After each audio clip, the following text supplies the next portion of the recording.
పిల్లలకు విషమిచ్చి చంపిన తల్లి, ప్రేమకు అడ్డు వస్తుందని తల్లిని చంపిన కూతురు.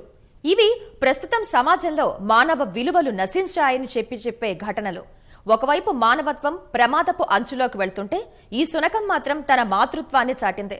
రోడ్డు ప్రమాదంలో ప్రాణాలు కోల్పోయిన తన పిల్ల వద్ద కూర్చుని దీనంగా చూస్తోంది. నడి రోడ్డుపై పడి ఉన్న తన పిల్ల చెంత చాలాసేపు అలాగే కూర్చుని తల్లి ప్రేమను చాటింది శునకం. నిజామాబాద్ జిల్లా ఎడపల్లిలో జరిగిన ఈ ఘటన అందరి హృదయాలను కలచివేస్తుంది.